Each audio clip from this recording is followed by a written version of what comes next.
Thank you very much, fellow Kenyans. I'm Babu Owino, Member of Parliament in Bakasi's constituency.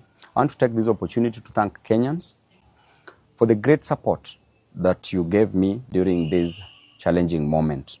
I was arrested on Tuesday, the 18th day of July, 2023 at Jomo Kenyatta International Airport around 9 p.m., handcuffed, blindfolded, and thrown in a boot of a Subaru car, driven in the middle of nowhere, put in a solitary confinement. For 3 days, I went without food. No, I wasn't given food, no access to my family, no access to my lawyers, to my legal representation. I did not take bath, I did not take water, and that was a very inhuman treatment accorded to me. If a member of parliament can be treated in a very harsh way, what is happening to normal Kenyans? I want to take this opportunity to condemn such acts. The only mistake I made was to fight for Kenyans. And as a leader, an elected member of parliament, I'm a voice of the voiceless. I'm a messenger. You can kill the messenger, but you will never kill the message. You can harass the messenger, but you will never destroy the message that is delivered. And if fighting for Kenyans is what will cost me my life, so be it. I'm an elected member of parliament whose role is to fight for Kenyans, is to fight for the downtrodden, is to fight for the people who are languishing in abject poverty, is to ensure that I deliver the best to them. And that is what I've been doing. Since I was a student leader, I was fighting for the interest of Kenyans, and I will continue fighting for the interest of Kenyans. I will never be gagged. And in fact, what you're doing to me and what you're doing to other leaders will just catalyze this reaction. We will do it even better. We will ensure that we will never be intimidated, we will never be cowed. As you can see, there are very harsh conditions in this life. Life is unbearable. The cost of living must come down. The price of fuel must come down. The price of unga must come down. The price of other commodities must come down. A good leader is one who ensures that his people do not suffer. Subjecting people to these harsh conditions, to suffering, means that you are fighting for a personal interest.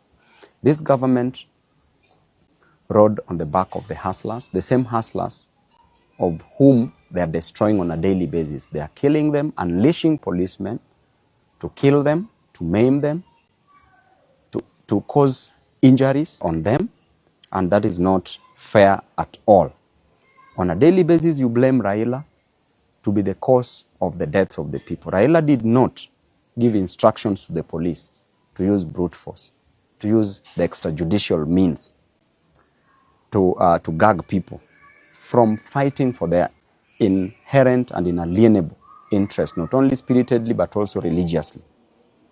Never blame Raila on this, because Raila is not in government. Raila did not take the price of unga to the ceiling. Raila has not raised the cost of living. You as President Ruto, you as Rigathi Gachagua, what you are doing to the people is to deny them their fundamental human rights. In addition to that, you are killing them. You are destroying them. These hustlers, what will you tell them in 2027? How will you explain to them that you are the same person who used to fight for their interest, that you are the same person who condemned the extrajudicial killings? How will you explain to these hustlers?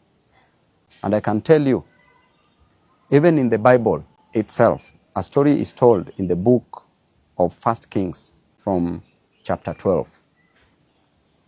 When King Solomon had passed on, because King Solomon passed on after increasing taxes, there was heavy burden on the people. And after he passed on, his son, Rehoboam, took over.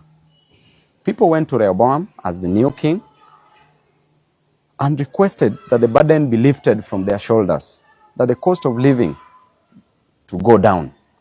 And I invite you as Ruto to read this book, because it will teach you a lot. When people talked to Rehoboam to reduce the cost of living, he told them that he would go and consult the people who had worked with his father, the elders. When he went to the elders told him to listen to the voice of the voiceless, to listen to his people and reduce the cost of living. His father went to the young men whom he grew up with his age mates, who advised him that he should be harsh on the people. He went back to the people, told the people that I have a solution for the heavy burdens on your shoulder, and the solution is simple. That number one, my little finger is thicker than my father's waist. That is what Rehoboam told the people. Number two, he said, if my father used whips on you, I will unleash scorpions on you. The third thing that Rehoboam told the people is that if there is heavy burden on you, I will make it heavier.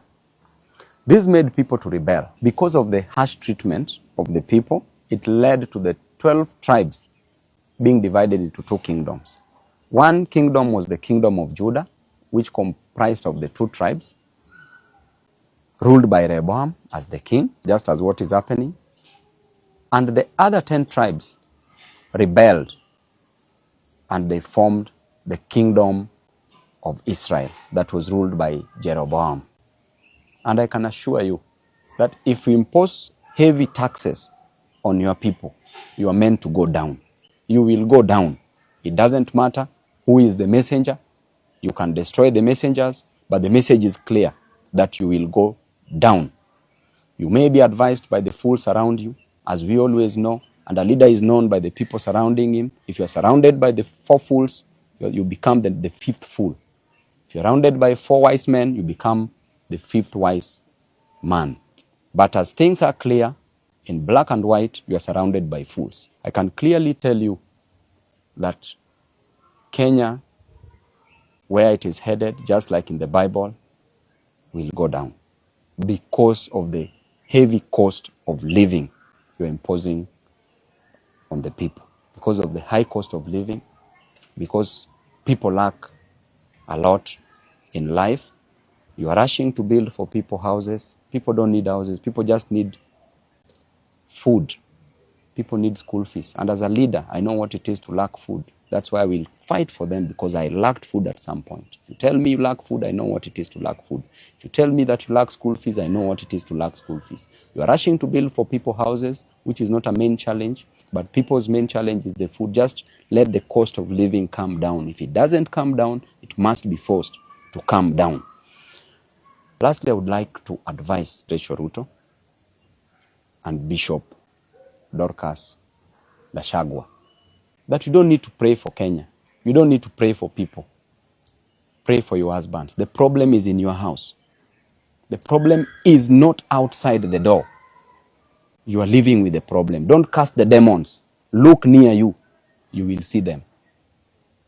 We will continue fighting, and to Kenyans, we will always fight for you. Members of the press, we thank you very much for being on the side of the people. Tibim.